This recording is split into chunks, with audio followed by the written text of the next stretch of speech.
Hello, Global Theater. My name is Jerry Fielka. Today's August 16, 2024. We want to thank Rob Grant and his amazing podcast. I'm probably wrong about everything. Please subscribe. Also, want to thank Brooke and Peter, who invited me to the Beyond Baroque party, is where I met our guest, Brian O'Hare. And this is part two. Brian, where in the heck you calling in from? Silver Lake, California, near downtown Los Angeles. Not too How far cool, from you. how cool is that? We were talking about enemies and how you advise people to deal with enemies. And here was the next question after that. I mean, dude, we barely got into an eighth of the questions because you are such a storyteller, such a wordsmith, and I'm welcoming tangents and going off and telling anecdotes and stories. So here's the question. Sure. Nassim Taleb said games were created to give non heroes the illusion of winning. In real life, we don't know who wins or loses, but we can tell who a hero is. My friend says, well, villains don't think they are bad, they want control. Heroes want freedom. And Gregory Bateson, the anthropologist, says if the criminal gets caught, does he go, whoa, my criminal skills weren't up to snuff that day? Or does he go, oh, I did something morally and socially wrong? So it's a lot of prompts. You can go wherever you want with that. The basic question is, does punishment work? Wow, what a great question. Does punishment work? Um, I mean, everything is situational, I think, or contextual.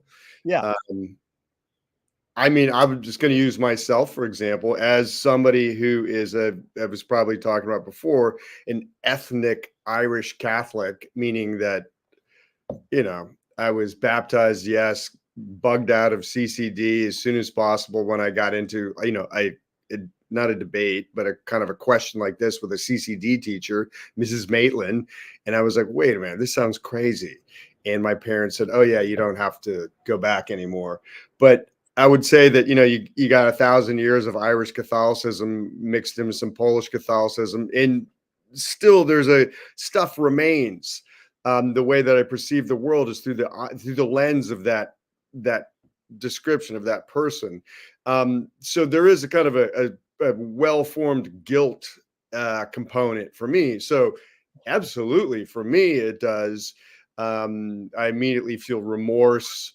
I like to think of myself as somebody who is respectful of other people and polite. And so if you imply that I've not completely honored that, it's very effective in controlling me.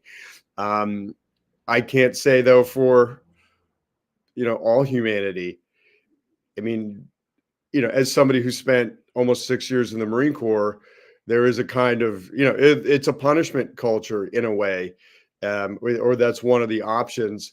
And part of that punishment could be like a sort of the power of like the peer culture, where you're not living up to being a Marine as a title or a label that we, rightly or wrongly, take very seriously. um, so that's part of it, and then it could be too just something even lower of that, almost like more brutal than that, and it works and people reform. But if you're a sociopath, eh, you know what I mean? Like then your criminal skills aren't, well, I should have done something different. You know what I mean? Um, I say yes. I think punishment does work for the majority of humanity, because I think most of us just want to. We're just trying to flow along.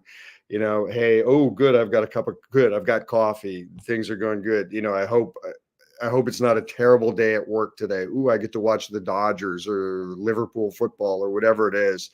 And then I can, laugh, have a beer, and go to sleep and do it again and then die. Um, I would say for the majority of those people, punishment works, but I think it's probably a small group of people where it doesn't work. That's my answer. Yeah. Really good, Brian, because the question, I placed it in there with the enemy. And it usually was like the 83rd question. It was, are we hardwired for competition? And because your film Cannon Shot, um, what's it called? Cannon Shot? And the shot, yeah, Cannon Shot, upcoming, not released yet. This idea of competition is really gone into in your film. I mean, just by seeing the trailer. So absolutely. I'm back to the Nassim Taleb quote that I started. Games were created to give non-heroes the illusion of winning. In real life, we don't know who wins or loses, but we can tell who a hero is and who is not. Is that true? Does that ring? Because there is a winner and a loser. You know, the St. John's is winning more than the Naval. Well, it's what's interesting too about the idea of competition. Yes, obviously the U.S. Naval Academy was created for competition. You know what I mean? It attracts people who enjoy competition, because it is the nation which created it is a nation that has excelled in competition. Again, rightly or wrongly, in all different spheres, and they created this institution, this bastion imbuing the quote best and the brightest with the skill, to continue this tradition of competition and winning. Actually, it's one of the things that we cover in the film that you didn't see in the teaser, was that the guy who's basically becomes like the face of the Naval Academy. His name is Major Antonelli, Jay Antonelli. He's amazing. He's one of these guys who is like, I don't know, he's maybe 5'5". He's like 5'5" wide. He was on, he was like an all-American wrestler. It was on the, U.S. Olympic wrestling team. And now he was a Marine and heads up the physical education program at the Naval Academy. And he's, again, one of these guys who's 55 years old that could grind an 18-year-old's dick into the dirt. You know what I mean? And gleefully do it. Well, he's so unbelievably positive. Like he's like an accidental philosopher or accidental guru in a way. He's again, I mean, to people who don't know this world, possibly, they're gonna see this or hear this stereotype of this kind of brute, but he's not by any stretch of the imagination. Again, the Naval Academy attracts this strange combination of people who are very physical and very cerebral, and he is certainly one of those guys. And anyway, but he will lead during plebe summers, they call it, this indoctrination period where they turn you from being a civilian into a military person. They'll have these calisthenics at 5 o'clock in the morning, and he'll be up on this platform, and he's got his little Jack LaLanne kind of like or Madonna headphone, or where he talks. He always ends every session with, it's a mantra, really. He says, and remember, always, always, always expect to win. And that, we realized, is the central philosophy of the entire school. The entire place is built upon that, because why do we have military academies? They're to win. They're to win wars. There's no other, reason to spend all that money and to create these institutions. So winning is a central theme at the Naval Academy. And yet that's what makes, again, the story about the croquet so interesting, is because they lose all the time to their seemingly philosophical opposites across the street, who I would say on their surface, if you just talk to them, would eschew competition.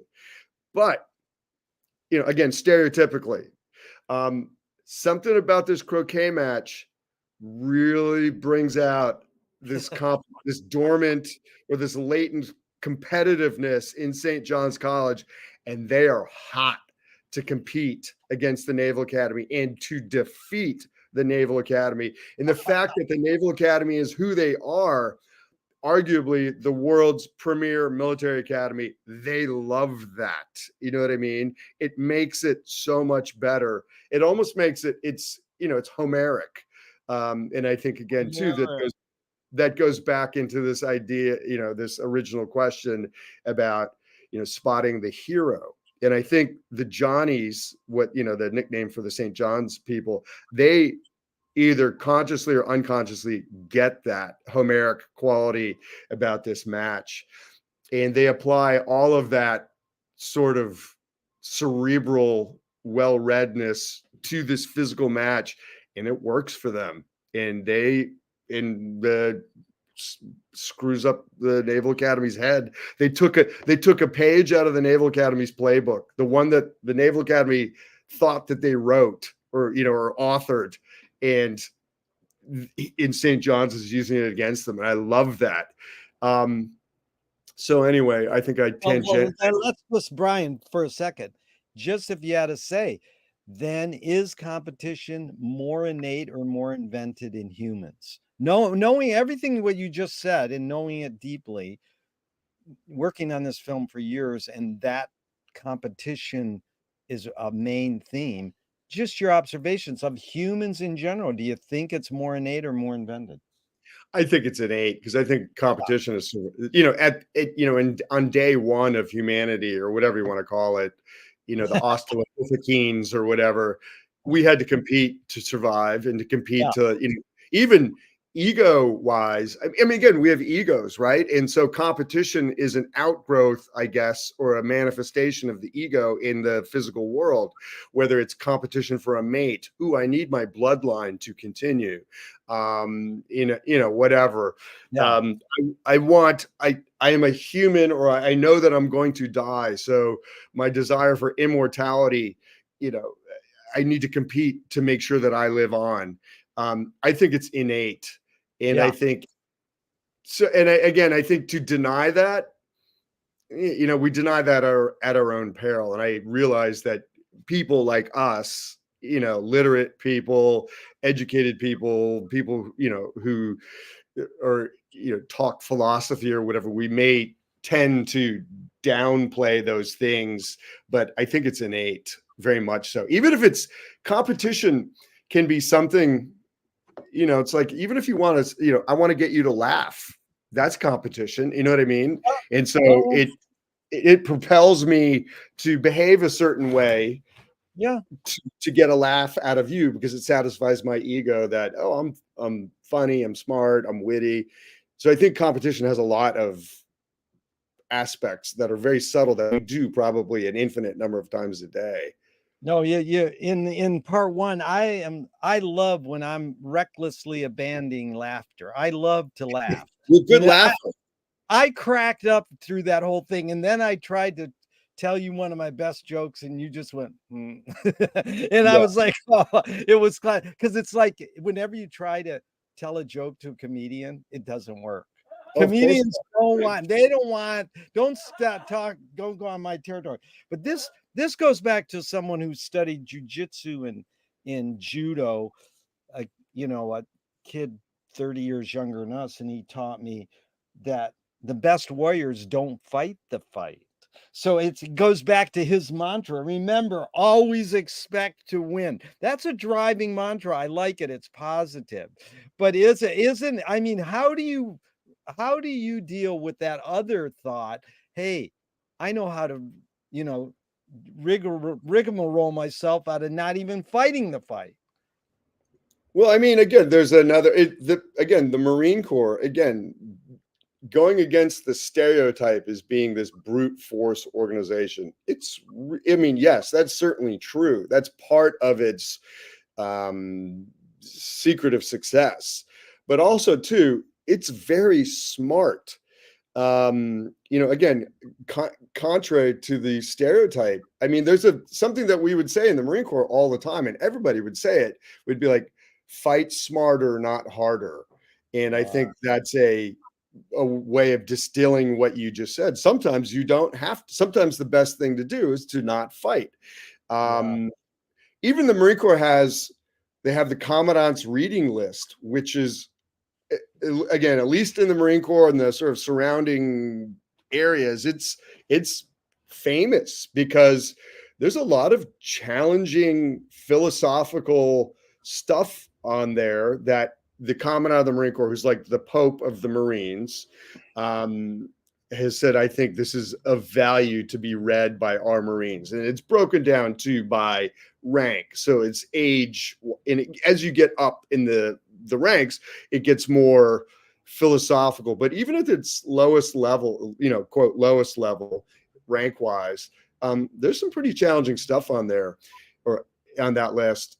So, I mean, I think that the Marine Corps, again, so like your jujitsu friend, the sometimes it's like, again, you don't have to fight, I guess is what he was saying, to Yeah. win the fight. Yeah.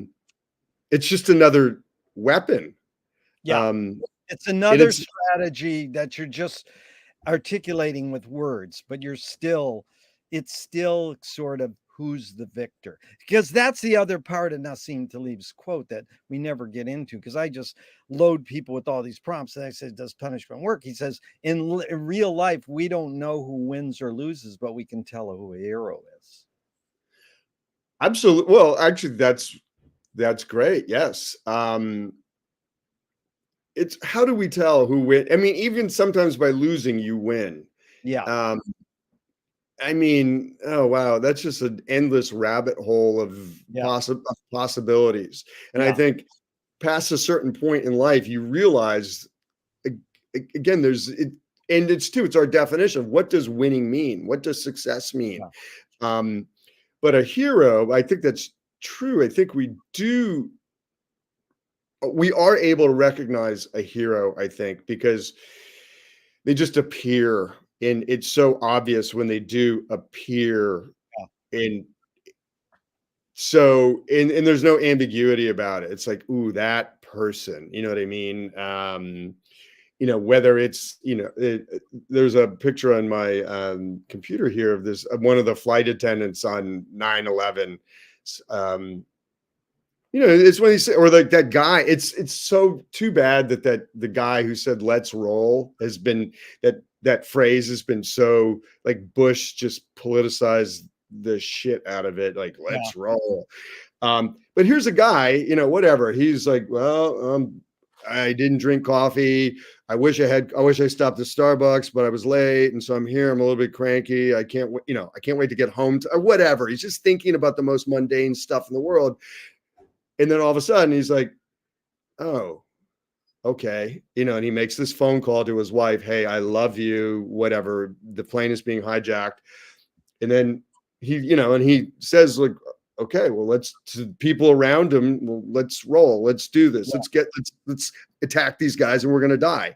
Yeah. But he is just something that everybody recognized, that he recognized in himself in that moment. Even, again, maybe he never had a thought like that. But so I mean, like, that guy's a hero. That flight attendant, the flight attendant was for a hijacking, and she helped all these people get off the plane, and she was killed. Yeah. She just went to. I mean, those are two easy examples. But they're just people who went to work that day and became, and realized they were heroes, and everybody realized they were heroes. So anyway. Yeah, here's two of my heroes, Brian. Frank Zappa said, I'm a failure, but I'm not a miserable failure. And so, he even listed James Joyce on his first album cover as an influence. And Joyce was the first projectionist in Dublin 100 years ago. Wow. He in Volta Cinema, and he basically checked out. He said, this is stupid. Why should I go inside a building and see a movie of a tree when I can go outside and see a real tree? Years later, Faulkner said, sometimes the best fiction is more true than journalism. Why do we have to recreate things in order to get them? Why do we have to go to a theatrical play of people acting out life? Why don't we just live life? Well, actually, and I have to say too that there's an obvious comparison too between narrative film and documentary film. I find in so many ways to make a truly great narrative film is almost a miracle, because to replicate the magic of everyday life is almost impossible.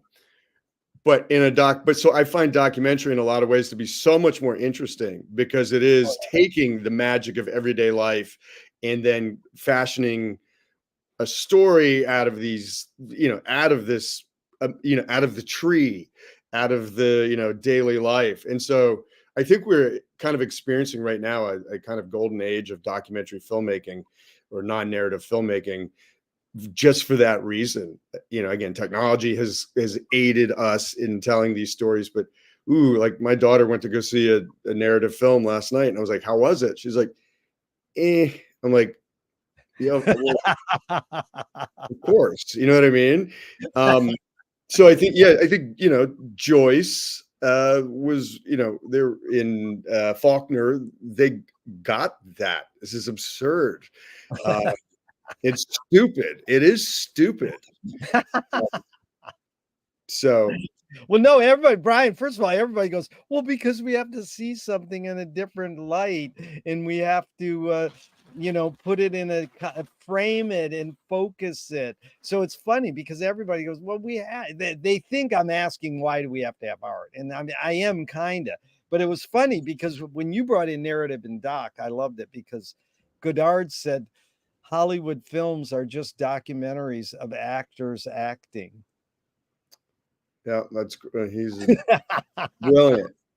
That is, But I do think that we sometimes need a great artist to contextualize into yeah, group things and show things a certain way to create a certain truth.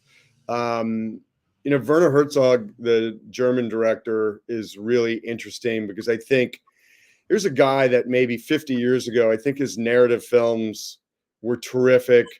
I think he got bored with narrative film, and I think it's kind of reflected, and they're like, whatever.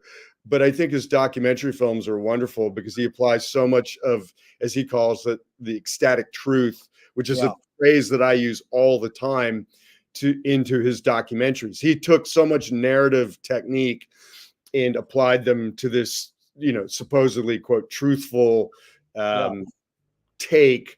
And again, the ecstatic truth, it's brilliant. It stands up there, I think, again with Godard or Joyce or Faulkner. He's like, it doesn't matter if it quote happened or not, if as long as it creates this feeling representative of this truthful thing, then it's valid. And that's absolutely true. Because you think about it, what is a documentary? What is a non-narrative film anyway? It's already, just by putting a camera on something, it's untruthful yeah, because I'm already editing it as the yeah, filmmaker. There's an infinite number of ways we can shoot this interview, but because I'm going to choose this angle, I'm already telling the story from my perspective, in yeah. imbuing it with my POV or my truth or whatever.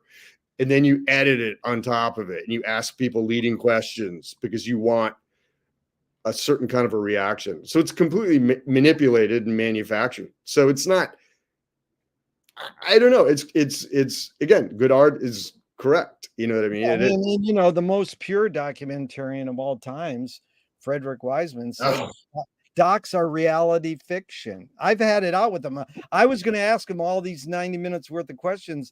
And in the lobby at USC, I asked him like two, and it just he's not he doesn't want to talk about this stuff. He wants his film. He wants to. What's a good movie? Chaplin. Why do you do this? Because Henry James did it in literature. That's all. He's okay. I'm done. yeah. And but Jean Rouge said something that's contrary to what you just said, and he's a French film theorist and a documentarian, really good one. And he says, if I put a camera between me and you, it's more true than if there's no camera. Now, that's an interesting thought because it's why did humans put anything between each other? That is the history of humanity. That's why McLuhan said technology is the most human thing. What do we put? A gesture, a grunt, a Xerox, a film, a Zoom. What do we put things between each other so we can connect with another person?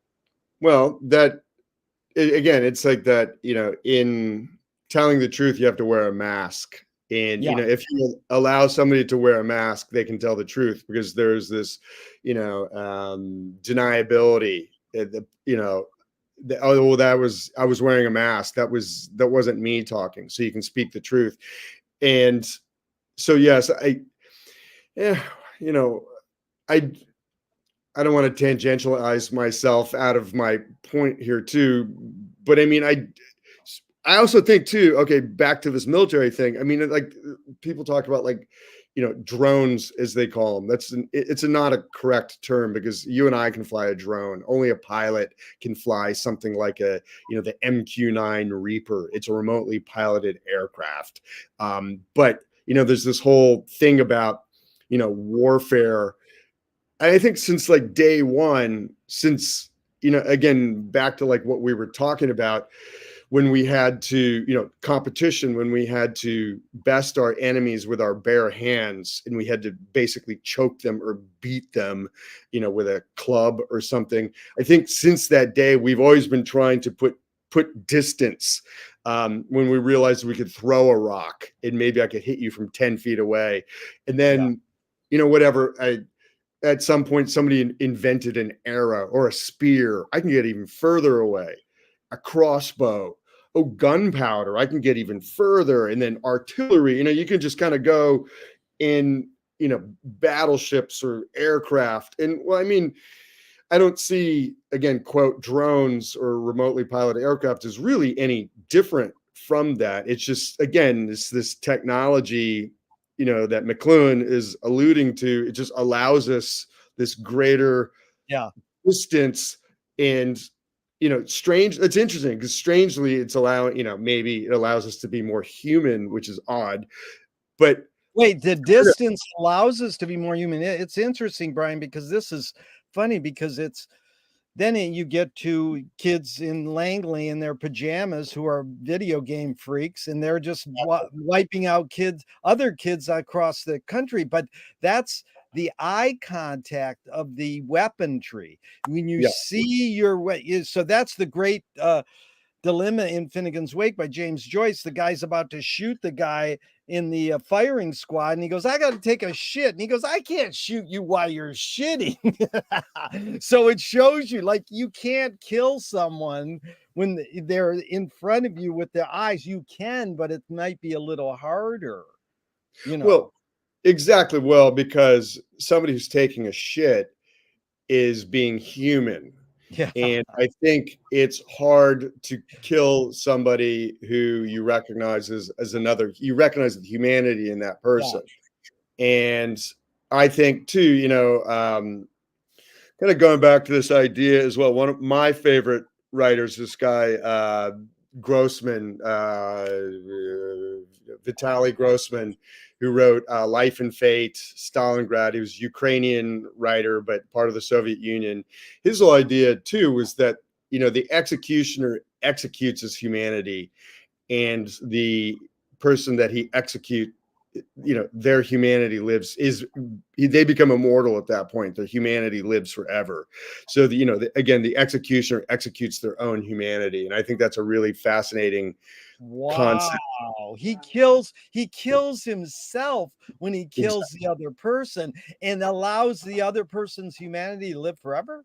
Is that what you've said? Exactly. Oh And my God. I think that's what, again, using different words or terms is what Joyce is alluding to in this. It's that situation. Um, because again, that's the danger, is when we do engage in killing, is that there's a potential we lose our humanity. Yeah. And that's, again, whether you believe in, quote, God or the divine or whatever. I hate the term God. In my family, at least my son and I, like, we don't, it's a bad word. It's a man-made thing. But we do use the term the divine, because the divine to me at least, explains Yeah. what we're doing right here. It Yeah. explains the way this cup of coffee tastes. Yeah. To me, it's miraculous, not using Yeah. that in a religious sense. It's so much better than it has to be. It's not just eating, shitting, sleeping, fucking, dying. Yeah. There's a kind of a magic to it that we can't comprehend, that hints at something beyond our sphere, and that's tied up with our humanity. And I think human beings have an innate fear of losing that humanity, um, whether they can put it into words, whether they possess the tools to express that or not. And I think, again, the guy's gonna, yeah, I can't shoot you, you're taking a shit. He understands that on a very basic level. So I Yeah. mean, that's something that really fascinates me in what I do in terms of my film and writing, is exploring that theme, Yeah. um, of humanity and losing it. Again, Grossman, God, that guy was, Yeah. he's, Let me people have ask you. start, go ahead. Go ahead. I Finish was just though. going to say that, people have, again, along with, I think, like somebody like James Baldwin, people Yeah. have started religions on less than, Baldwin and Grossman, Another Country, Grossman's Life and Fate. Those are, they're beyond just great works of Yeah. literature. You could start a church around that, just Yeah. those books. Yeah. That's amazing. You use the word church as a verb. Church around that. Okay, but this sign of, I use the word humanity in this question. Um, as soon as cameras on cops became an issue, people go, "Oh yeah, we should have a camera on cops all the time." And I was like, "No, I would rethink that, because you want people to act humane to other people because that's the humane thing to do. Not because there's a camera, big brother's watching them. So they know they could just angle the camera this way and do something uncalled for, or they could say, my camera wasn't working that way, or they just, whatever.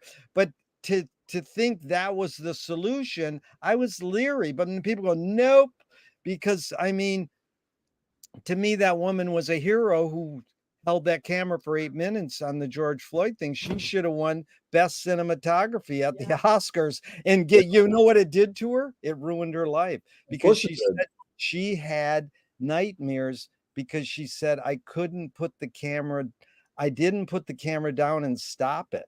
It's like, Yeah. girl, if you did that, they would have fucked you up. So you did the right thing. But she was going back to her humanity in her head. So any thoughts on that? Cameras on cops and my ideas. Woo. Um, I'm in favor of it 100%, because I think, again, it's this thing that, again, back to the Naval Academy again, and that's, again, it's the thing that is instructive, I think, about using the Naval Academy as an example, is that it's a training ground. It is the place where they, Yeah. again, suppose, what they will say, or a lot of people say, the best and the brightest, and they imbue them with these ideals, our highest ideals of the way that we want a naval officer, that includes Marine officers as well, to behave. I mean, John Paul Jones had a whole thing about what is, a naval officer. And I can't quote it perfectly, but I can paraphrase it. But he says it still holds true to today, and would hold true for a police officer. It's like a naval officer is a gentleman of like punctilious courtesy. Um, I'm doing a terrible job, but he has about 5 other things that he lists. A sense of Yeah. honor, um, all of this stuff. Obviously, this is the ideal, and people fall far short of it. I mean, Oliver North went to the Naval Academy. Right. Um, he obviously fell far short of Yeah. those ideals and got lost. Yeah. I would say with police officers, and again, it's a really hard job. I'm, again, to anybody who, Of course. I'm just gonna say, it's almost an impossible job. But I would say, even starting out, they're not attracting, quote, the best and the brightest. And again, Yeah. this is my perspective too, because I went to the Naval Academy. Um, in the LAPD has their version of that at the police academy in Echo Park, in Elysian Park, where Yeah. they try to do their version of that. And they have a very long history and a very long tradition and a way of doing things, and their own version of this John Paul Jones thing of what is an officer. They put it on the side of their vehicle to protect and to serve. Yeah. Well, as we're, in all police departments have a certain a version of that wherever you go. The Minneapolis police did on the day that they killed George Floyd. The other thing too is they swear an oath, which is really my thing when I, hear or, about this sort of debate about law enforcement officers. I would say I'm a little more unforgiving, because as somebody who has sworn an oath many times when I became a midshipman at the Naval Academy, as a Marine Corps officer, an oath is serious. An oath is far different from somebody who goes to work every day, a security guard or whatever. A security guard or whatever is just like, at a certain point they can just go, fuck it. This is too much for me. I'm going to steal the money. I'm going to assault this person. I'm going to run away. I'm not going to confront the person with the gun. The police officer has sworn an oath basically to protect and to serve. And again, as somebody who has sworn an oath, if you cannot uphold that oath, you need to, again, like, hang up your spurs, because it is an expression of the public's trust, of the public trust. There's a reason why police officers wear a uniform. There's a reason why, people in the military wear uniforms. They're symbols of the public trust. Yeah. And it's true, they are held to a different standard. And I think we lose sight of that. I think police officers, unfortunately, too, as opposed to the military, lose sight of that. And they kind of get, as I like to call it, they get like butt hurt. Oh, everybody hates us. People hate the cops, blah, blah, blah, whatever. It's like, well, we see, again, in this 8-minute video, seemingly yet another example of this violation of the public trust. And it is, you've sworn an oath, you wear a uniform, you have a badge, you carry a gun. We have put this trust in you. And when we see you violating it, it's not just we're disappointed in you. You've broken our trust. And again, I'm harder, I think, in my perception of the behavior of police officers, because they have, of all that stuff, they've sworn an oath. And as somebody who has sworn an oath, it's like, don't do it then. If you feel like you're going to choke somebody because you're having a bad day, it's like, you're not allowed to have a bad day. Oh yeah, but they're human beings. I get that. But then it becomes a kind of war crime. We hopefully will hold people in the military accountable as well. So back to your point, if or to my point, that they're not starting out exactly with the best and the brightest. The pay, whatever, is not great. You don't have to have a college degree as you have to become an officer in the U.S. military. So that's, to your point, is like the ideal. The thing they would say at the Naval Academy is do the right thing because it's the right thing to do. Yeah. But again, Oliver North, people fall short. Even at that quote level, people fall short all the time. And so police, well, sure, of course they do. They fall short constantly. And if something is mechanical and as artificial as cameras are reminding them that weight on their chest, on their, their vest is reminding them to behave, well, so be it. Because I agree with you. I think it is. I just brought up the question because it was how our we shape our tools and they shape us. But you touch on something, Brian, that's perfect to go into truth about is Lenny Bruce says we can call police officers 3 things: cops, pigs, or peace officers. Well, I said, why not just call them peace officers? Because as William Blake says, we become what we behold. We want them to be peace officers. So Yeah. call them that. But that is you know, how do we process the word truth? You know, because Picasso said art is a lie that tells the truth. But here's the first truth quote I really want you to respond to or have any thoughts on. Shelby Foote. A fact is not a truth until you love it. Absolutely. But I mean, this is what we've been talking about for the past 40 minutes. Again, it goes back, again, even Herzog's, addition of what is that? An adjective, or it's an adverb or whatever. It modifies the word truth, the Yeah. ecstatic truth. Yeah. And we're talking about whether it's Freddie Wiseman or whoever, Yeah. his refusal to talk about.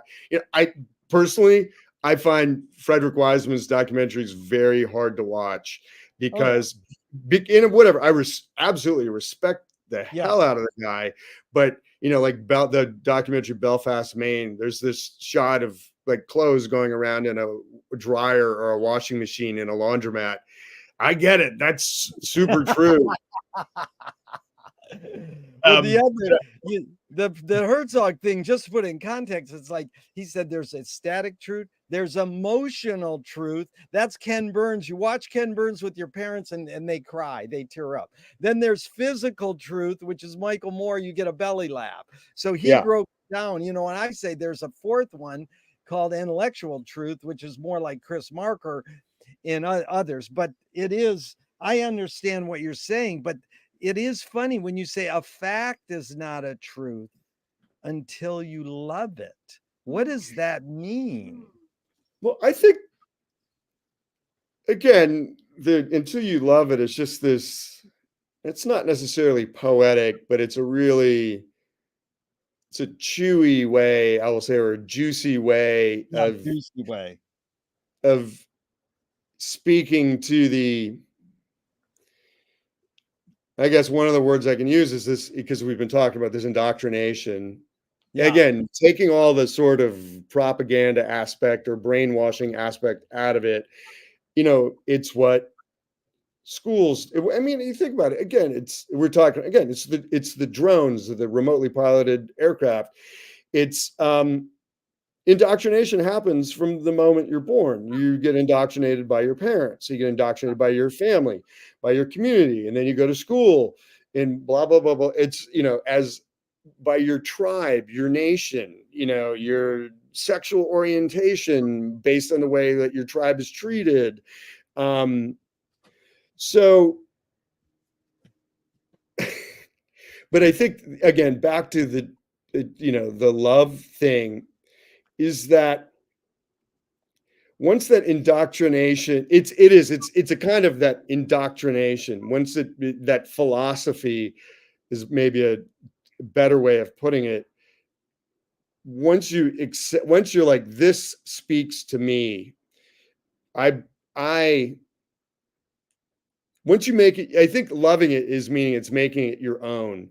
Make it your own. Good.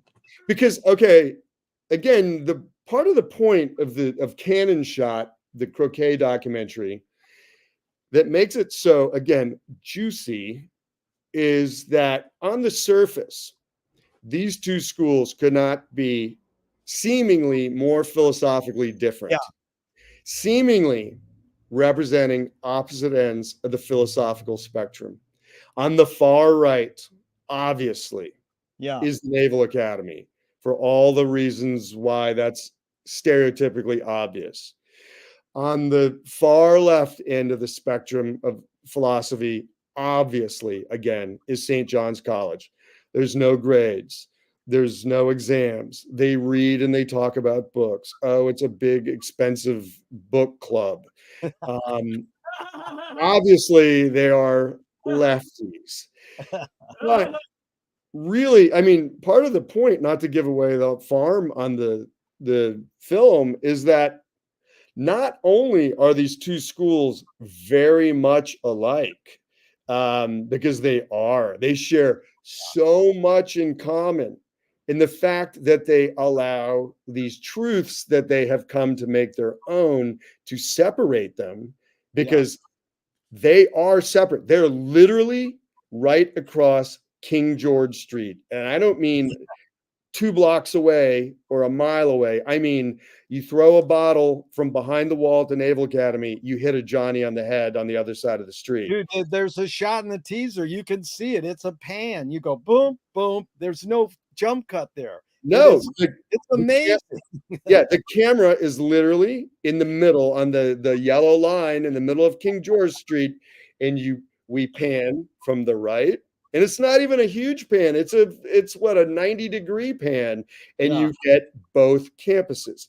But again, these truths that they have come to love to make their own separates them, because their perception of each other has been shaped by that. And again, there is no interaction between those two schools 364 days out of the year, except for this one Saturday in April when they play croquet against each other. This thing that they have been doing once a year since 1983. Yeah. And again, pre-pandemic, 8,000 people showed up. It is not even close that this is the biggest croquet match in the world. By comparison, the World Championships of Croquet, maybe 500 people show up, and that includes people on both teams. So it dwarfs any other croquet competition in the world by 16-fold. But again, like, I never set foot on that campus across the street. Here's just another campus of 18 to 22-year-olds ostensibly looking for the same thing that I was. We'll Yeah. just say distraction, that, from study, whether it involves booze or sex or companionship or laughter or whatever. We're all looking for the same thing, and yet there's no interaction. That is very telling, and it's because we loved these truths more than we loved our need, or more than we saw this humanity in the other. We allowed the other to become the other and to stereotype them. So I never felt comfortable setting foot on that campus until we started shooting this documentary in May of 2015. At that point, I was a 49-year-old man, and I still felt uncomfortable that I shouldn't be there. Wow. And I still feel, Yeah. I've been on that campus now an untold number of times over the past 9 years. I love St. John's College. I love the way they think. One of the great things, again, you do a documentary, you have a tendency then to ask the same question to numerous people, because it's in a territory that you want to go in, and it builds your case or the subject of, again, what do you think about Naval Academy people or Johnnies? I will say 99 times out of 100, you get an answer that is something that you expected. People from St. John's invariably will answer in a way that you did not expect, and that changes the way that you think about that question. And it's been a revelation spending time with them and the way they think. I mean, again, so ultimately, I guess, is that, again, these two schools really are a lot more alike than they are different, because you can't be a normal person to go to either school. Only weirdos, self-segregating weirdos, go to each school for various reasons. For the Naval Academy, you got to serve in the Navy and Marine Corps for 5 years. You got to have this certain kind of haircut. You got to wear a uniform. Blah blah blah. Johnnies, are you kidding me? I mean, they're fucking weirdos in the best way. And I'm a voracious and reader, and I like to challenge myself. And I remember looking with a bit of, I don't know, self-satisfaction or smugness at their list of books that they read over their 4 years. And I thought, let's just see how many of these things I've read. Well, it wasn't until we got to like the 19th century Russians that I was like, oh, right. Yes, I've read War and Peace. Yeah. I've read more on like the handful of books that would qualify as pulp. Tolstoy, Anna Karenina is brilliant, but it's pulpy. Yeah. Dostoevsky. I've read about 5 books on that list, and I was privately humbled. I was like, I couldn't do this. They're doing something over there. Yeah. And I think, again, because the Naval Academy loves its own truth more, that we don't respect them. We don't. It's just a fact. And that's really interesting too. The reasons why we don't, quote, respect them. We will say we do, but we Yeah. don't believe it. I think too, they probably respect the Naval Academy more than the Naval Academy respects them. Um, anyway, it's Well, Brian, this is good because you really got deep into Shelby Foote. Now, here's Louis Buñuel, who made a fake documentary and took it beyond fake documentary, Land Without Bread in the 20s. This is what he says about truth. I've always been on the side of those who seek the truth, but I part ways when they think they found it. wow. Well, I mean, that's amazing. And again, we're again just to make it as simplistic as possible. I mean, we should be perpetual seekers, and we're on this quest. Supposedly, I hope that I am on this journey, and I hope I never get there, because again, I think if we get there, it signifies that we've crossed a finish line. And again, back to what we were talking about almost an hour ago about people who have found, quote, God. I think they think that they found the truth, to Yeah. Buñuel's point, and they've got the answer. Well, it says right here in the Bible, I don't need to think about anything. I'm not supposed to do this, and I'm supposed to do this. And I think then the reference to, again, as my son and I use it, the divine implies an unknowability. Yeah. And that but we continue to seek and to continue to explore and to know and to journey into, well, I want more. I'm going to get as close to that as possible in the time that was allotted to me on this plane in a mortal, as a mortal. So I think that's what Buñuel is talking about. Something that a Johnny brought up that I will always remember is the way that he differentiated or characterized the two schools. He said, I think the Naval Academy is more interested in the answer, and St. John's is more interested in the question. And Wow.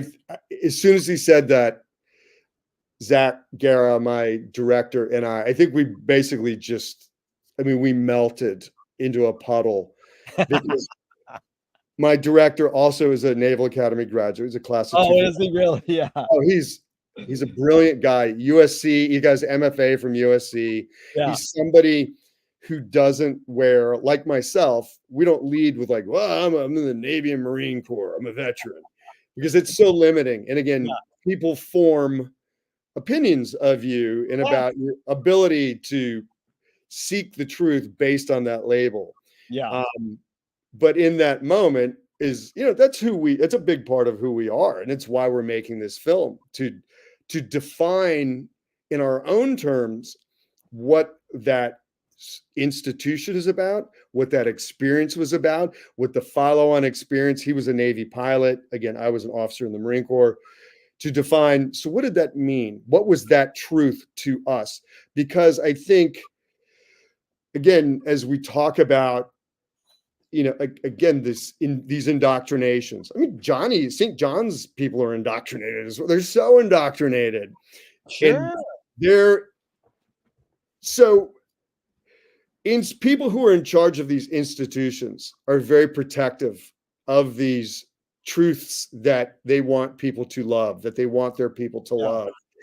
And it's very controlling about, well, no, you can't talk to him, but you can talk to her. You can shoot this, yes, you can shoot a parade because we look good there. Can you talk about a statutory rape scandal? Or actually, it was interesting. One of the problems that we ran into in doing this documentary about the croquet match. Unbelievable how hard it was for two Naval Academy guys to get permission from the Department of the Navy to shoot a documentary about a seemingly innocuous thing like a croquet match, a quote collegiate rivalry between two schools. It's a goof. I mean, that match really transcends mere athletics and it becomes something like performance art. I think Yeah. the Johnnies are very aware of the performance aspect of it. I think based on the kind of the competitive nature, the always expect to win nature of the Naval Academy, the Naval Academy midshipman croquet team they like to win. And I think because they're smart people, are aware of the performance aspect. And that is in a weird way why they're able to lose so well, which is an interesting thought because again, the U.S. Navy does not lose. The U.S. Marine Corps does not lose. I don't want them to lose. Right. I think most American citizens, the vast majority, and that includes people like us, Jerry, we writers, we artists, you know what I mean? There's something, it hits very deep and we don't have enough time to talk about it. The US military does not lose ever in the history of humanity. It's the greatest military force ever. But I do think so. Anyway, even talking about the US military gracefully losing is a really mind blowing, mind fucking concept. And they are able to do it again, back to talking about these games or whatever, and Yeah. not being able to tell winners and losers. Yep. So I will say, oddly enough, in this competition, this croquet competition, the Naval Academy, in their losing, they win in a way and they emerge truly, I do think, as heroes, because I think in the best possible way, they represent the best of this nation, or what we have, what we hope that it is, this e pluribus unum, out of many one, this sense of, again, fair play that we often fall far short of in so many ways, that in this croquet match, in their losing, even though, like I said, it's true, they don't respect St. John's as much as St. John's respects the Naval Academy. Even in that, and knowing that, Yeah. they continue to come back every year and lose, and knowing they're going to lose. And they do it with grace and they do it with Yeah. honor. That's amazing. Yeah, it is amazing and it's really good Wow. because again, it's these keywords you've said for all of our discussions is connecting connection and humanity. And that's why the Pentagon was literally like, what are you doing? I know it's a goof, but you might be revealing something deeper. So there's three things really quick that you just talked about. One is the Pentagon banned PowerPoint because it's too effective.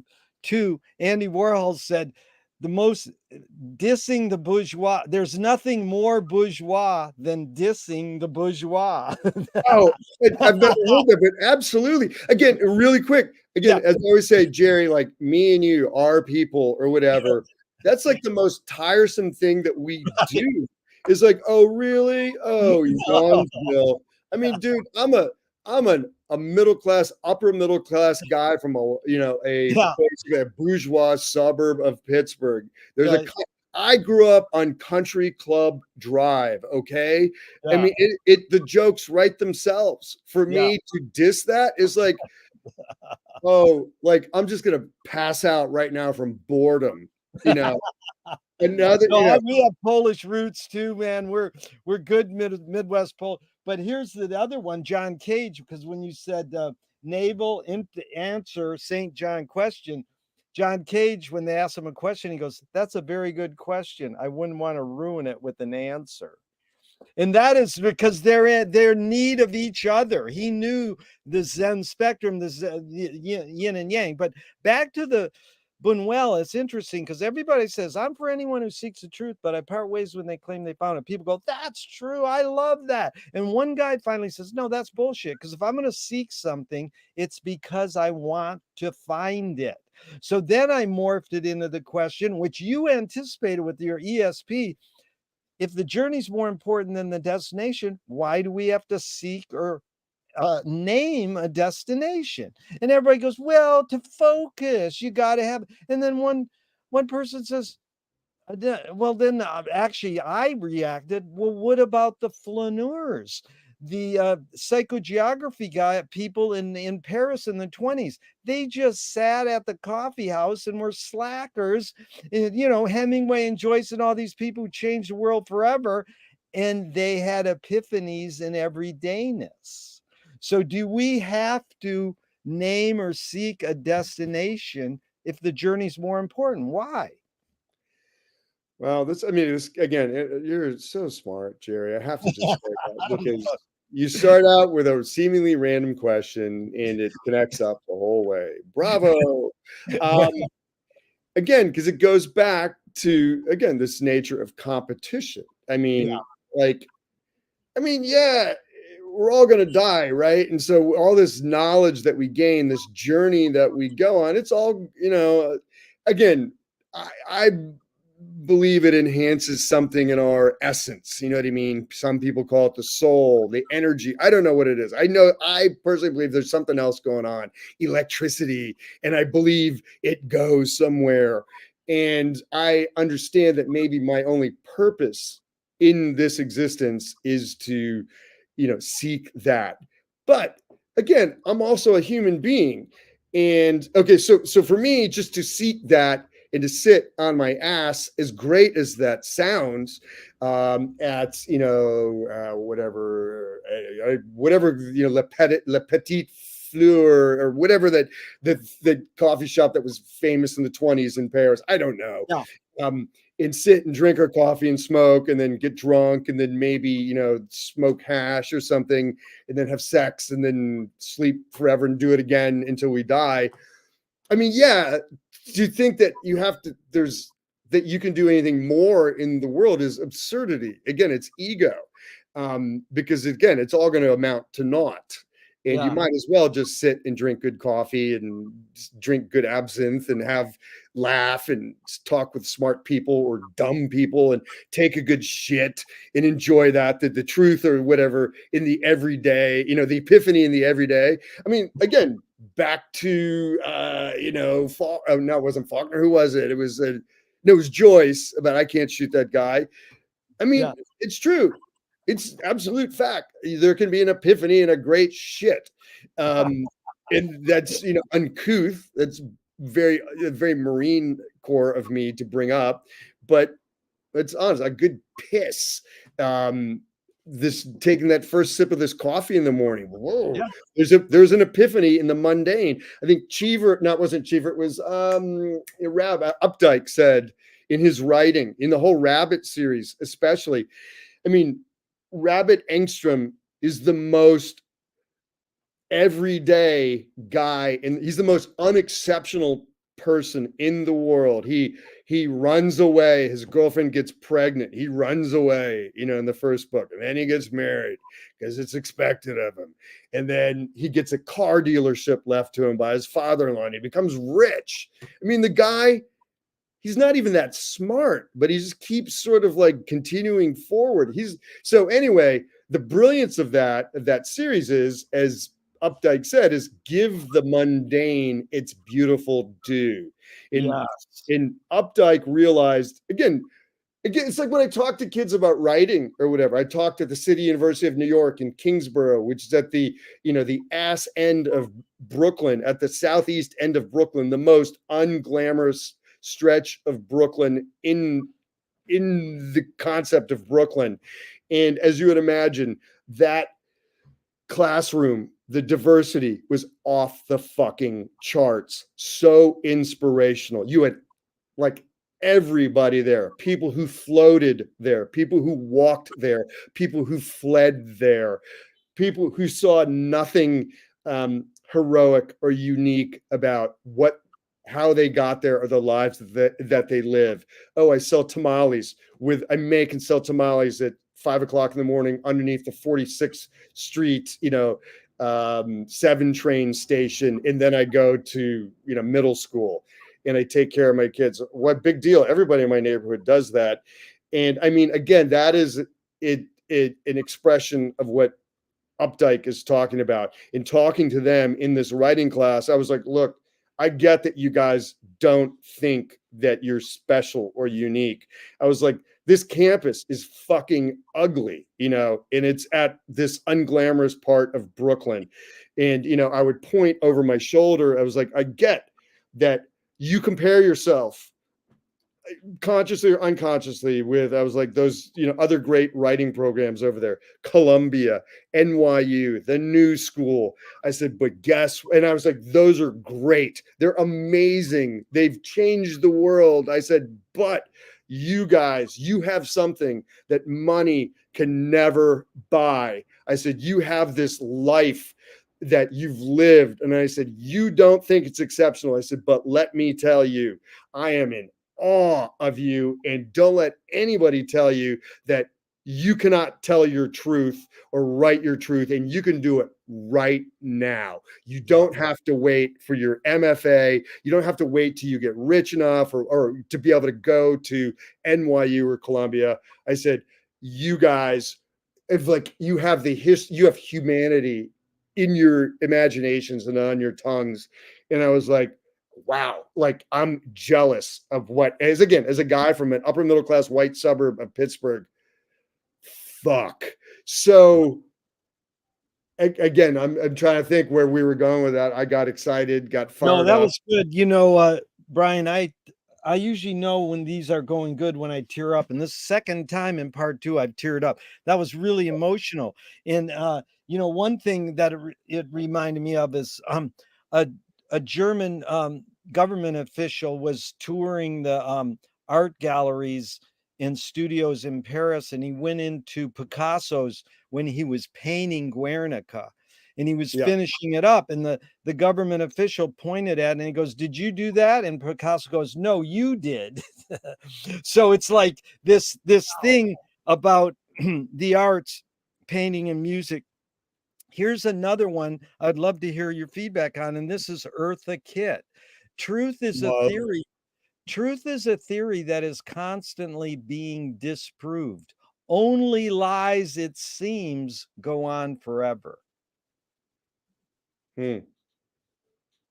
Interesting. Well, my personal thing, my fascination, and I explore it in lots of different ways. And again, it's the driving thing for me about this film about the Naval Academy and St. John's College. It's about, the book that I wrote, Surrender, the book that I'm writing right now, A Gathering of Vultures. I'm fascinated by mythologies, and mythology is just a nicer way of saying lies.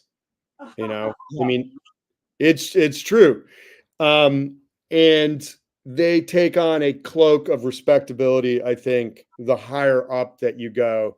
And I think that cloak even starts at a very low level. Again, one of my fascinations is the mythologies of the father in a way. And we're just separated by one generation right there. But all of a sudden you look at a father, particularly a son, and you go, wow, is there anything this guy can't do? He can drive a car, he can drink beer, he can smoke cigarettes, he can stay up late. And then that continues to evolve. My son loves music, loves punk rock. And even the fact that I was, quote, there, even late, you know what I mean? Even in like 80s, whether it was like, yeah, I saw the Ramones 5 times or whatever, has a kind of mythology about it. And now the Ramones are just dead, sadly.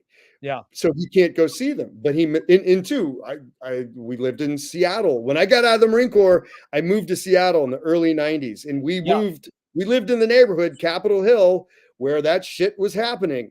Yeah.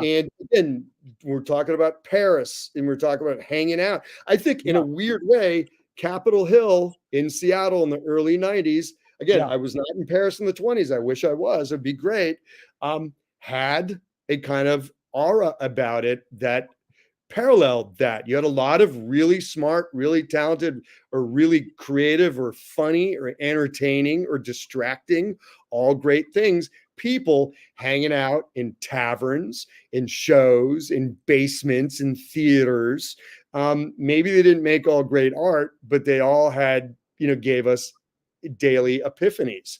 Yeah. And the more competitive of them, Eddie Vedder or whatever. Yeah. He need again back to Hemingway. We'll say he's like a Hemingway.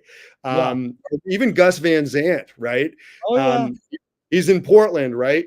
Yeah. His ego tells him, I can't just sit in this tavern getting drunk and talking to these really funny, smart people. I need to do something about it. I need to put these epiphanies somewhere. I need to be lauded. I need to be worshipped. And again, that's part of mythologies. I think there's a need to be worshipped. Yeah. I think that's part of Kurt Cobain's issue, was because he wasn't comfortable with his need to compete and to achieve, because I think he did, Yeah. but as soon as he got it, he was like, oh, I'm a fucking sellout. I should Yeah. be just sitting in Linda's Tavern or the Comet Tavern, smoking cigarettes, and playing music with my friends, and getting drunk for free because we know the bartender. And then he ultimately couldn't handle it, and so he killed himself over it. He couldn't reconcile the need to compete with his need to sit on his ass and have daily epiphanies. So again, I think what endures, the lie or the mythology, is so much more interesting or compelling than the quote truth is. So for me, what I'm interested in is the reconciliation between what the lie is, the mythology, and what the reality is. That's Yeah. what the documentary is about. That's why the Navy, in a lot of ways, was resistant to having us do it, because if you're not in control of the narrative, the mythology, the lie, well, you could say anything, Yeah. and you impact their lie. And again, I'm not using the term the lie. It's such a loaded term. Yeah. I'm not using it to speak of dishonesty. Really, Yeah. it's mythology is a better word. Actually, there's even a term that I've heard used about the Marine Corps. I'm a Marine, and even as I sit here right now, I haven't been in the Marine Corps in 32 years or 30 years or whatever. But people generally are people, Jerry, the people who shit on the bourgeoisie, who shit on the bourgeoisie, would generally accept the fact that I am a Marine. Like, well, yeah, I get it. You know what I mean? The whole once a Marine, always a Marine thing. But what is that? It's a fucking lie. That's a mythology. Yeah. But because we accept the lie as the truth or as a real thing, it becomes its own thing. I am a Marine. Cops who stop me and let me go accept that as a truth. So many people accept that as a truth. I do too. I believe that. And I've heard it called, what the Marine Corps does, which is so brilliant, is they make the lie come true. They Yeah. take very, very, very average men and women, again, the mundane of humanity, and they give it its beautiful due. They turn them into demigods, immortals. And I think it's one of the things that Kubrick got so well in Full Metal Jacket, and a very uneven movie, I think. But I think his giving the Marine Corps boot camp that transformation, because again, that's what the Marine Corps, by admission, sells. It sells transformation. Yeah. And that's such a powerful term, because that's a religious term all of a sudden. And now we get into this territory about this journey and about becoming and seeking. The Marine Corps understands that and is able to apply that onto a very wide level. There's people who don't read books, you know what I mean? They tap into that. They tap into the innate need for mythology, for this lie, as Eartha Kitt is talking about, for this lie that perpetuates. And I think there's even I love it when this happens. Even in the movie Full Metal Jacket, the end of the boot camp sequence, you've had the I can't remember what the gunnery sergeant's name, but it's played by R. Lee Ermey, who was Oh a yeah. Marine in real life. And he talks to them at the end of this brutal experience. You know, the Vincent D'Onofrio character, Pyle, has committed suicide because he rode him so hard. He couldn't handle it anymore.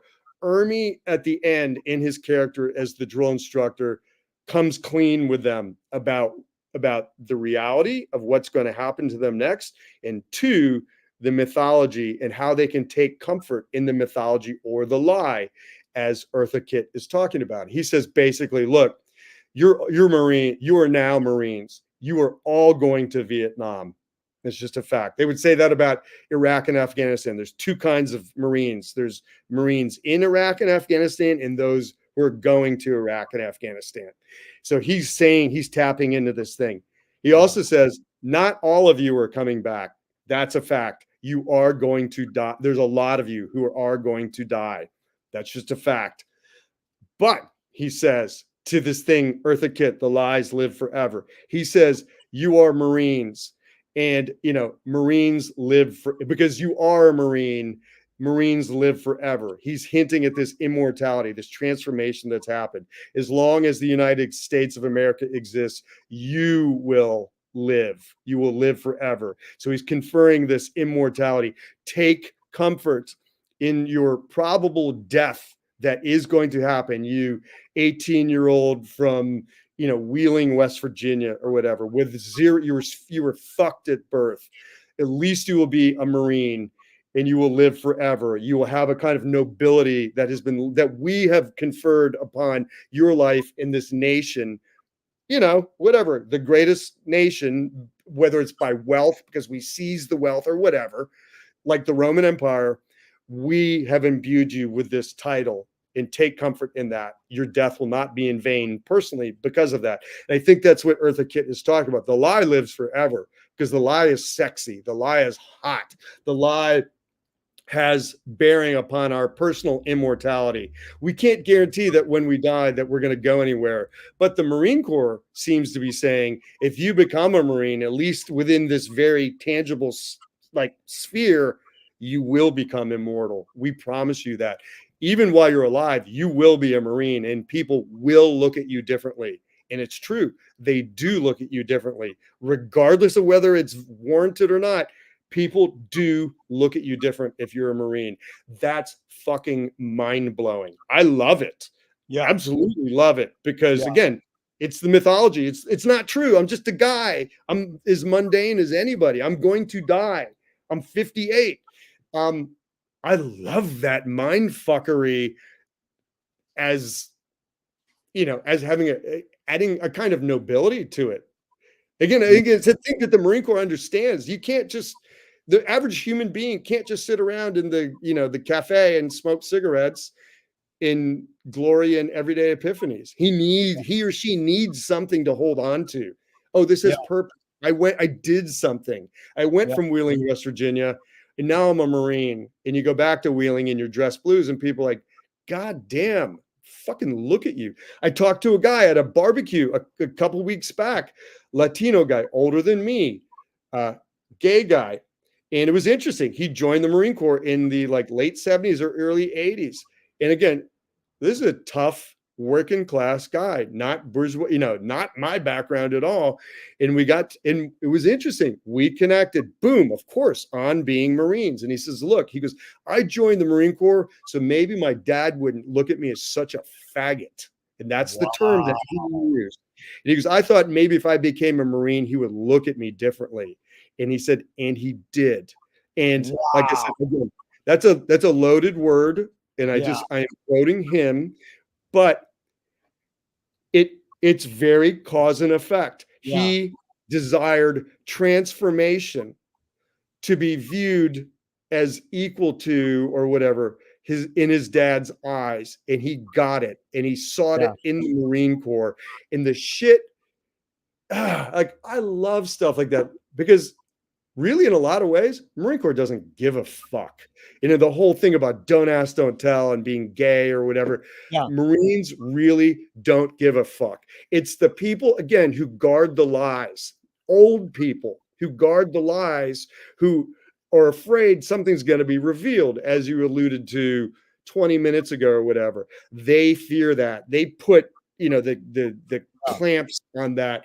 Again, a 18, 19, 20-year-old Marine, as long as you are a Marine, you get through that boot camp, you go through that transformation, and you conduct yourself the way that we perceive a Marine is supposed to be, whether that's the way you look in uniform, the way you uphold the tribal values, the way that you look out for each other in combat. They could give a fuck, and they've always could given a fuck. But the brilliant thing about the U.S. military, though, too, is it evolves along with society. It's a taxpayer-funded institution. That's the thing that's amazing about the Naval Academy, and in a way that it's way more liberal than St. John's College, is the fact that it's taxpayer funded and it changes as society changes. You can Right. be an out midshipman now. You can be a gay or lesbian midshipman. They call it the Spectrum Club. It's not a rainbow club because it's basically an engineering school. It's the Spectrum. Roy G. did, as seen through a prism. And wow, you know what I Yeah. mean? It's amazing. And nobody in power or in charge of it, nobody kind of goes, well, Obama or whoever, the liberals shoved this down our throats and we got to do it and we hate doing it. They understand the Yeah. implication of following orders, and they don't nudge each other and be like, oh, this sucks. Libs suck. Gay Yeah. people suck. They're just like, here's the deal. And so, same thing with segregation. Truman desegregates the military in, was it 47 or 48? Yeah. Boom, signs the executive order. And it was ugly. It's still not perfect, but it's way better. But even in 1947, a full 7 years before the Montgomery bus boycott, or Emmett Till gets killed and he's murdered in 54 or something. We're Yeah. talking the kicking off of the modern civil rights movement. When whatever people like me and you, we artists go like, yeah, you know what I mean, this is fucking bullshit, and we rally our brothers and sisters, hopefully. Truman in the U.S. military is dealing with this shit a full 6-7 years before. They did it with women in the military too. Let's let women into the academies. Right. Super unpopular. It's 1976, Carter, Naval Academy graduate. Fucking hell, man. The women who go to the Naval Academy, unbelievable. And the ones that graduated in 1980, the first class to graduate, are you kidding me? These are like the toughest human beings on the planet. They're so badass. The 5 classmates of mine in class of 88 who went in the Marine Corps, oh, are you kidding me? They're the most amazing human beings in the world. So anyway, I'm just saying, the people who are in charge, the gatekeepers of the lie, of the Yeah. mythology, are super invested in maintaining it. That's why they didn't want us to shoot this documentary, because, oh shit, these guys know where the bodies are buried. We can't control these guys. And that's I get that. I'm going to define the Naval Academy, the U.S. Navy and the U.S. Marine Corps through my lens, not yours, this highly propagandized Yeah. lens. But I get it. And actually, St. John's doesn't trust us as well, or didn't trust us. They've come around because we've outlasted everybody. And Well, I think and because you know how to speak their language, and that's how the negotiation happened, because you knew part of it. But Brian, I'm sorry to say, I've got to run in about 10 minutes, I got to and make myself toast. I'm going to fall apart. we've got to plan part 3 of our 8-part Netflix series. I hope so. But let's close out with these two because they're connected. And what you did with sussing out Eartha Kitt was beautiful. Bringing up the word lie, it only lies it seems go on forever. Here's Marcel Proust. On what occasion do you lie? Wow. Well, I'm going to say probably the way that we very mundane human beings lie is probably to ourselves mostly. Uh, I am a good person. I am a good dad. I'm a good partner. yeah. Um, I'm a good citizen in the true definition of the word citizen, not just this bullshit thing. Actually, a thing that I learned from a Johnny, they said they defined citizen for me, and that was amazing. It's a person who participates in their democracy. Again, it was amazing. Johnnies are amazing.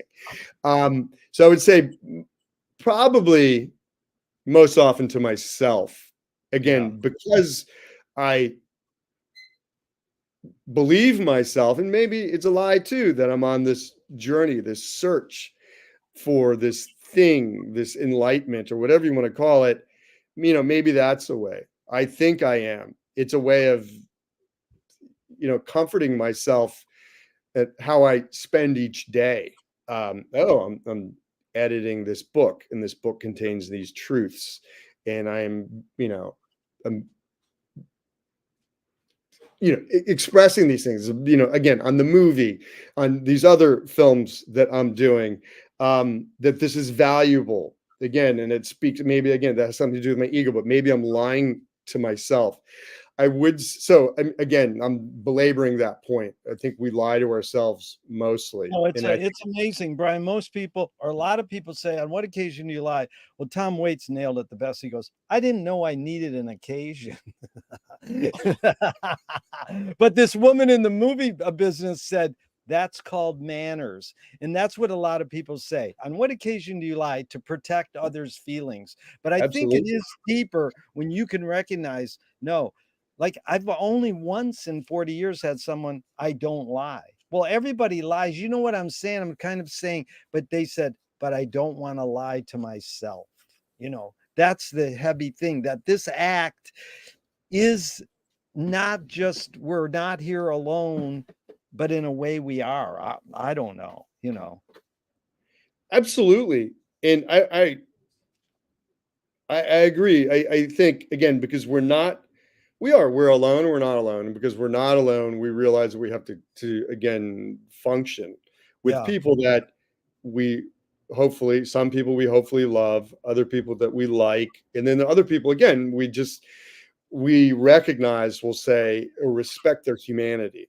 Yeah. And I think that's why, again, we have to lie to other people. Hey, what do you think about this? I Yeah. made this.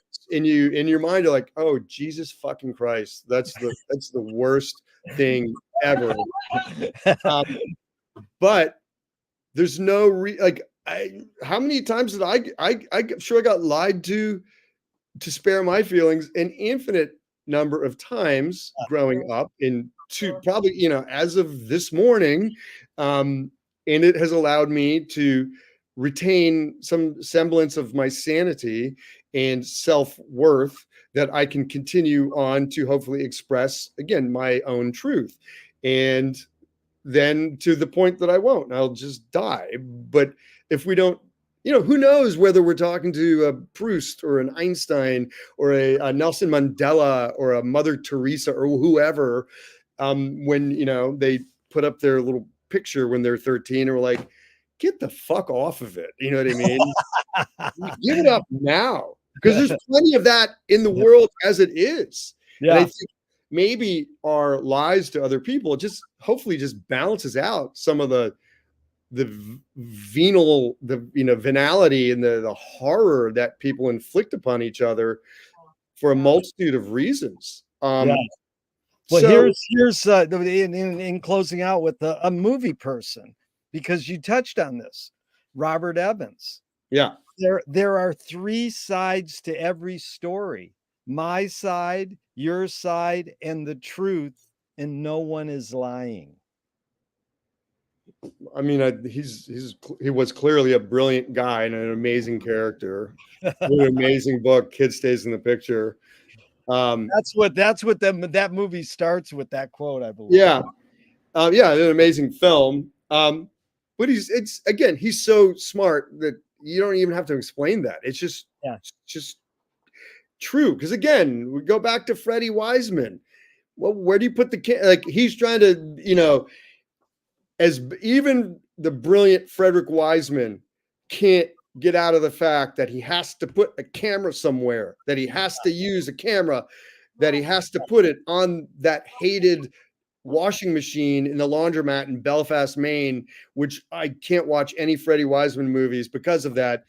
But again, even he can't get out of that. That's his truth.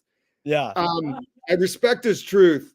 I don't want it, it's true. I don't want to watch it, but it's true. It's his truth. My truth is different, and it's all correct because we're all our own. Who is it said? Whatever's that? Isherwood or who? No, I can't. Who? I am a camera. I mean, or was it? You mean Zygmunt Vertov? No, Man with the No, Movie. no. There was some book. Whatever. I'm getting to the point in the conversation where my caffeine is not. No, I'll Google it. I am a camera. Could be Isherwood. What is the point? Yeah. Yeah, I mean, again, whatever. I don't even know what he meant by that, and I'm just spitballing right now. That I mean, we're all cameras. Yeah. So I mean, to put a camera in front of a camera, again, maybe it's kind of what Godard was relating to, the absurdity of it. We just, again, like those people sitting in the cafe in Paris, you can just sit on a 1920s Paris sidewalk, and you've got the movie. And you're drawing your truths from it. You've got your drama, you've got your tragedy, your comedy, you've got the whole thing, your titillation. You don't have to do anything. You just watch it. So I know what it is, Brian. It's perfect. I've delved into this deeply, and I cannot explain it without going to my notes, but it's the difference between cinema verite and direct cinema. Absolutely. One of them is fly in the soup, and one of them is fly on the wall. So fly on the wall is observational. That's Frederick Wiseman. Fly in the soup is the Maisels and Grey Gardens. We're going to be right in here with it. So, but there is no difference really, but there is kind of, because then you get into Oppenheimer, that kid who Herzog and Errol Morris both went, we'll put our names on your film. It's great. Because he said, I'm going to film you talking about killing people. And now I'm going to show you the film and you react to the film. So that there's that double layer of observation, Well, I think Kiarostami certainly played with that as well. Was it Close Up? Yeah. Wow, what a brilliant mind fuck of a film. Getting the people to play themselves. In a fictional circumstance, and then Kiarostami inserting himself into the courtroom scenes. There's that great moment at the end of that film when the guy who went to prison, who passed himself off as the director, and he goes to visit his quote victims, the people that he hoodwinked, and he presses the little intercom button, and they're like, well, who is it? And he says his real name. Oh, it's Ahmed or whatever. And they're like, who? And then he gives the name of the director that he impersonated, and they're like, oh, okay, come on in. Like they didn't recognize him as his real self. They didn't. They were like, oh yeah, you're the fake director. Come on in. But yeah, I mean, that shit. We call that genuine fake. No, exactly. Again, it's the ecstatic truth. Again, it's the whole. Yeah. We could again keep the making the lie come true. I don't think I can talk anymore. I need to go make Brian, first. I just can't wait to book part 3. I'll send you some dates. I want to thank you. It's always been exciting, but more so, I learn a lot. You really are a great teacher for me, and I appreciate your energy and how much you put into this. Thank you so much. My absolute great honor and pleasure. Thank you so much. What a great way to start the day. Dinner from his wife. Yeah, Susie listens to the whole thing and she loves it. Well, thank you, Susie. You're my favorite wife of Jerry's. Okay, Anyway, I'm gonna hit the end broadcast button, but I hope this never ends. Thank you so much, Brian. Thank you, Jerry. Thank you, Susie. Okay, love you. Bye, man. Bye.